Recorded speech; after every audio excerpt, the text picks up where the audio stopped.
우리 함께 나누실 말씀은 누가복음 17장 1절에서 10절 말씀입니다.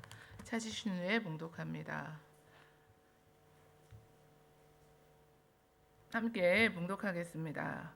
예수께서 제자들에게 이르시되 실족하게 하는 것이 없을 수는 없으나 그렇게 하게 하는 자에게는 화로다. 그가 이 작은 자 중에 하나를 실족하게 할진대 차라리 연자맷돌이 금옥에 매어 바다에 던져지는 것이 나으리라. 너희는 스스로 조심하라.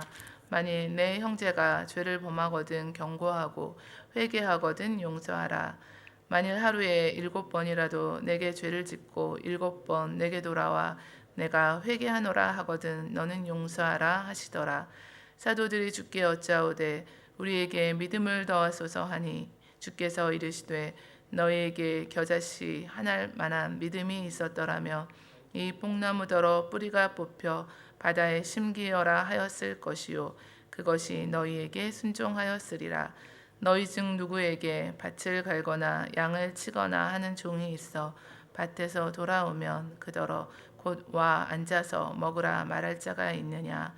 도리어 그더러 내 먹을 것을 준비하고 띠를 띠고 내가 먹고 마시는 동안에 수종 들고 너는 그 후에 먹고 마시라 하지 않겠느냐. 명한 대로 하였다고 종에게 감사하겠느냐. 이와 같이 너희도 명령받은 것을 다 행한 후에 이르기를 우리는 무익한 종이라 우리가 하여야 할 일을 한 것뿐이라 할지니라. 아멘. 예수께서 제자들에게 이르시되 라는 제목을 두고 하나님 말씀 함께 나누시겠습니다. 16장에서는 부자와 나사로에 대한 비유를 소개하고 계시고요. 또 이제 17장 우리가 본문에 들어와서는 예수님께서 교훈하신 것 중에서 제자들에게 4가지 가르침을 주셨습니다. 형제를 실족하게 하는 일을 경계하고 또 서로 용서하고 하나님에 대한 그 믿음을 가질 것과 또 어떤 일이 있어도 겸손하게 주님의 그 말씀을 붙들고 헌신하는 삶을 살아갈 것을 종의 자세를 말씀해 주셨는데요. 예수님께서 제자들에게 이르시되 실족하게 하는 것이 없을 수는 없으나 그렇게 하게 하는 자에게는 화로다 말씀해 주셨는데요. 사람으로 하여금 걸려서 넘어지게 하는 것들을 가리키고 있습니다. 그 신약에 와서는 죄에 빠지게 하는 것을 의미하는데요. 믿는 형제들로 하여금 예수님을 믿는데 방해하는 것들, 걸려 넘어지게 하는 것들, 또 그들의 믿음이 떨어지게 하는 것들, 죄에 빠지게 하는 것들을 말씀하는데요. 형제를 시험에 빠뜨리거나 또 거짓 교리나 가르침으로 잘못된 믿음으로 이끌었던 종교 지도자들을 염두에 두고 하신 말씀으로 보입니다. 외식된 그들의 종교 행위로 자신도 들어가지 않고 들어가고자 하는 자도 막았다고 하셨습니다. 세상에는 늘 죄를 짓게 하는 요소들이 있는데요. 여전히 죄의 유혹 앞에 놓여 있고 죄를 범할 가능성을 항상 가지고 있습니다. 특별히 교회 안에서도 서로 관계를 이렇게 맺고 살아가기 때문에 서로 실족하게 할 수가 있습니다. 예수님께서는 이런 일이 없을 수는 없다고 말씀하시면서도 그러나 실족하게 하는 그 사람의 책임이 있다는 것을 말씀해 주셨습니다. 그래서 책임이 면제되는 것은 아닙니다. 이 작은 자 중에 하나를 실족하게 할진대 차라리 연자맷돌을 금옥에 메이우고 바다에 던지오는 것이 낫다고 하셨습니다. 예수님을 믿는 사람들 중에서 지위가 낮고 비천하고 보잘것없는 더 연약한 사람들을 가리키는데요. 예수님을 따르는 무리들 중에 많은 사람들은 여자들이었고 세리들 그리고 죄인들, 사회적으로 천대받고 멸시받고 인정받지 못한 사람들이었습니다. 주님께서는 죄인들을 찾으시고 잃은 양을 구하기 위해서 오셨습니다. 이런 작은 자들을 귀히 보시고 그들을 소중히 여기셨습니다. 작은 자 중 하나를 실족하게 하면 연자맷돌을 그 목에 메고 바다에 던져지는 것이 더 낫다고 말씀하셨는데요. 곡식을 갈 때 쓰는 이 무겁고 깊고 납작한 이 연자맷돌인데요. 커다란 돌을 소나 나귀에 연결시켰고 원 모양으로 둥그렇게 이렇게 돌리면은 그 돌이 굴려지면서 곡식을 갈았습니다. 정말 이 연자맷돌을 메고 바다에 던지라는 그런 의미는 아니죠. 이처럼 작은 자들 앞에 걸림돌을 놓아서 그들의 신앙을 넘어뜨리고 방해하는 실족하게 하는 일들이 있으면 안 된다고 이제 엄하게 제자들에게 말씀을 주시는 것입니다. 바울은 믿음 없는 초신자들을 위해서 우상의 제물 먹는 것을 스스로 자제했습니다. 세심하게 배려한 건데요. 그런즉 너희의 자유가 믿음이 약한 자들에게 걸려서 넘어지게 하는 것이 되지 않도록 조심하라고 했습니다. 특별히 신앙이 더 연약한 그런 사람들의 그 신앙을 걸려 넘어지게 하는 일들을 해서는 안 된다는 것입니다. 나의 자유가 상대방에게 미치는 영향도 고려해야만 합니다. 그래서 모든 것이 가나 모든 것이 덕을 세우는 것은 아니라고 하셨습니다. 저희들이 한마디 말 또 행동 이런 것들이 정말 다른 분들에게 어떤 영향을 끼치는지 세심하게 우리가 경계해야 됩니다. 특별히 말 때문에 또 시험에 드는 일들이 비일비재하고 교회 안에 들어오셔서 정말 어려운 그 마음 때문에 시험이 들어서 또 수년간 또 이렇게 교회에 오시지 않는 경우도 있습니다.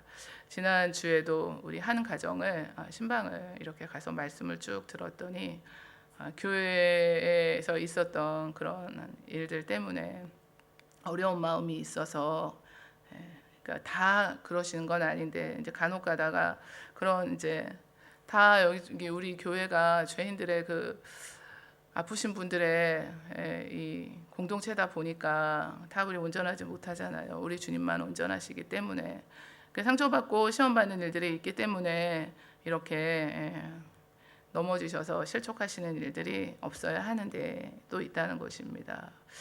이런 실족하게 하는 일이 없도록 스스로 조심하라고 경계하시면서 다시 말씀을 주고 계시는데요. 그래서 한마디 말, 또 우리가 행동, 이 모든 것들이 정말 덕을 세우고 우리 지체들을 세우고 더 연약하신 분들을 세워가시는 저와 여러분 되시기를 원합니다.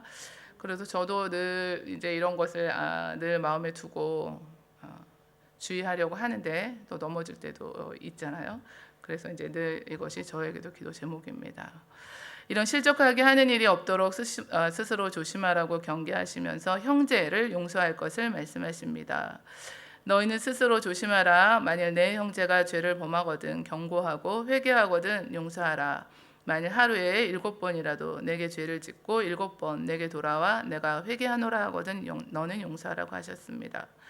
죄를 지었을 때는 우리가 그 죄를 분명하게 지적하고 잘못을 뉘우치고 회개하도록 권면하고, 그러나 또 그 죄를 회개하고 용서를 구할 때는 마땅히 용서하라고 말씀하십니다. 그러니까 꾸짖고 이렇게 권면하는 목적은 회개에 이르도록 해야 하고 또 거기에는 마땅히 용서가 뒤따라야 합니다. 예수님께서는 만일 회개하면 용서하라고 말씀하시면서 이것은 우리가 해도 되고 안 해도 되는 것이 아니라 반드시 해야 하는 명령입니다. 베드로는 예수님께 형제가 내게 죄를 범하며 몇 번이나 용서하여 줘야 합니까? 예수님께서는 7번까지 하면 되겠습니까? 라는 그 물음에 70번씩 7번이라도 용서하라고 하셨습니다.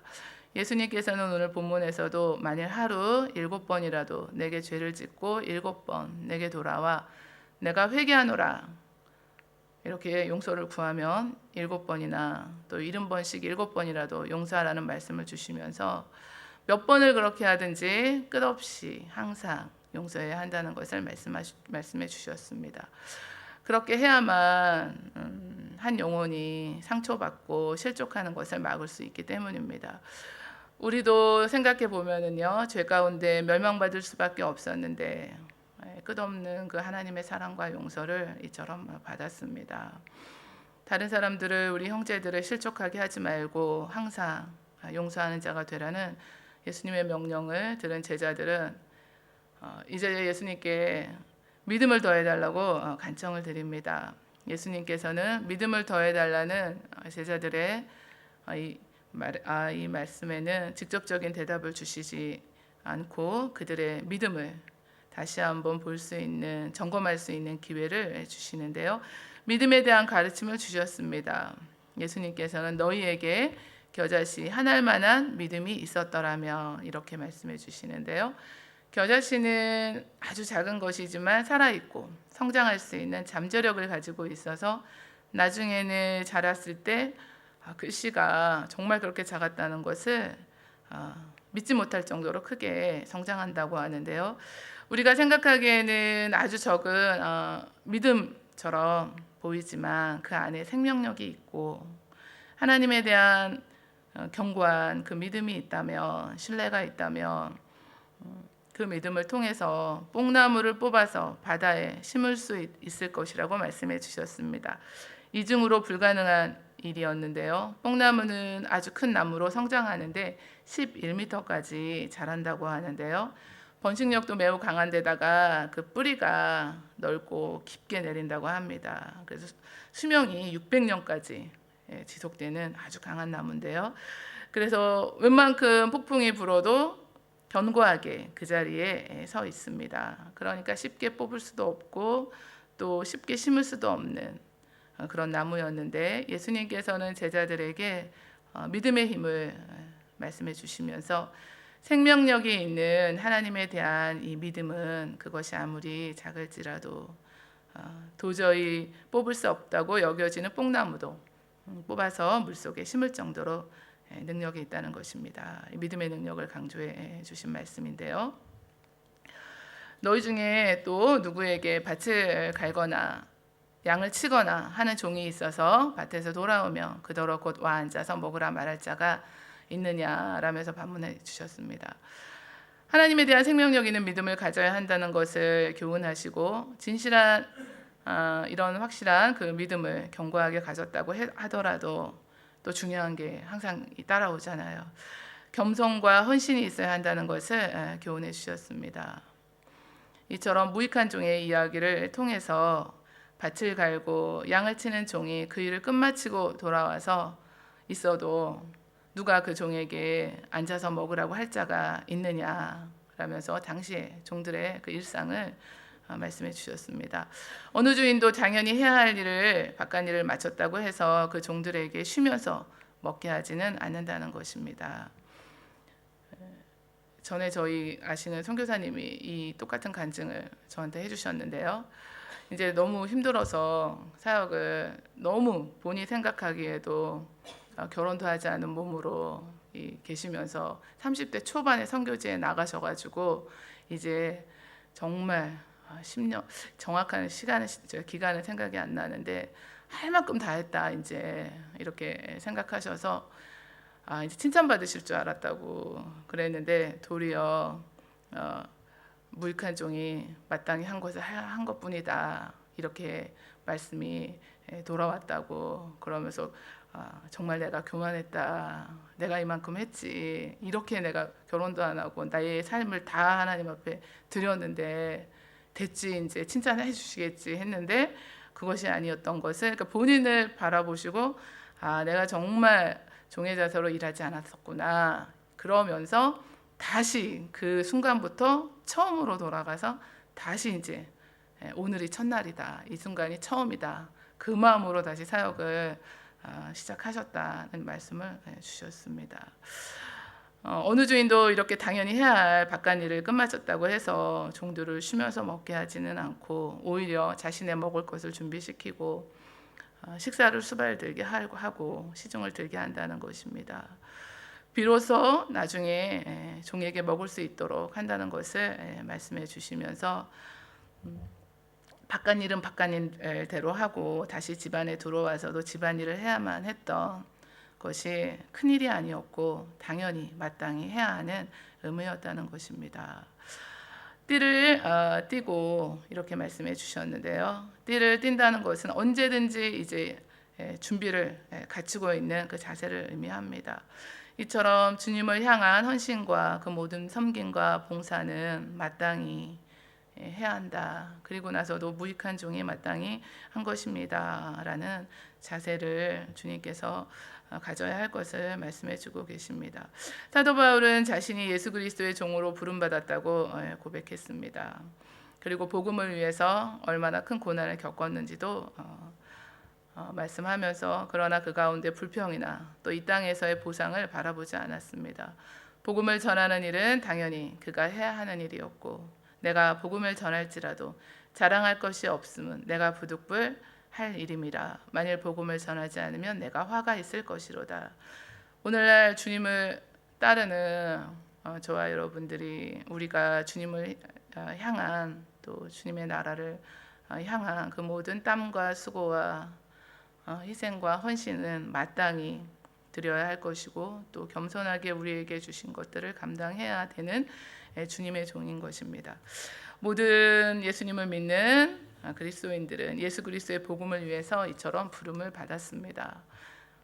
주님의 나라 세워가고 주님의 몸된 교회를 섬기고 하는 것들이 당연히 마땅히 무익한 종으로 해야 할 일임을 알아서 실제 우리의 그 생활에서 또 우리의 삶에서도 주님의 복음을 증거하시고 주님의 말씀에 순종하는 삶을 따라가시기를 원하는데요. 우리가 하여야 할 일을 한 것뿐입니다. 라는 고백을 왜 우리가 드려야 될까요? 무익하다는 것은 쓸모없거나 불필요하다는 그런 말씀이 아니라 전혀 자랑할 것이 자기에게는 없다는 것입니다. 정말 주님이 시키는 대로 다 했어도 마땅히 해야 할 일을 한 건데요. 왜냐하면 우리에게 구원의 은혜를 베풀어 주신 그 주님의 그 크신 사랑과 은혜에 감사해 정말 우리의 마음을 드리는 일이기 때문입니다. 그리고 지금까지 주의 도우심과 은혜 없이는 아무것도 할 수 없었을 텐데 주님께서 길을 열어주시고 모든 힘과 능력과 지혜를 주시고 필요한 것들을 공급해 주시면서 우리를 이끌어 오신 것입니다. 바리새인들은 이 마음과 자세가 없었기 때문에 공로주의 때문에 늘 겸손하게 회개하지 못했고 주님의 사랑과 가르침도 외면하면서 대적하는 자들이 되었던 것입니다. 교만은 패망의 선봉이라고 말씀해 주시는데요. 성 어거스틴은 어느 날 제자가 와서 신앙의 가장 중요한 덕목이 무엇입니까? 물었을 때 첫째도 겸손이요, 둘째도 겸손이요, 셋째도 겸손이라고 했습니다. 그래서 내게는 자랑할 것이 없고 오직 주님께만 모든 것이 있습니다. 라는 그 말씀인데요. 사람아 주께서 선한 것이 무엇임을 내게 보이셨나니 야훼께서 내게 구하시는 것이 오직 공의를 행하고 인자를 사랑하고 겸손히 내 하나님과 함께 행하는 것이 아니냐 말씀해 주셨습니다. 우리에게 주신 모든 것은 주님을 섬기기 위한 것이고 결국 또 모든 일을 했을 때는 무익한 종으로 자랑할 것이 내게는 없고 오직 주님이 다 하신 것입니다.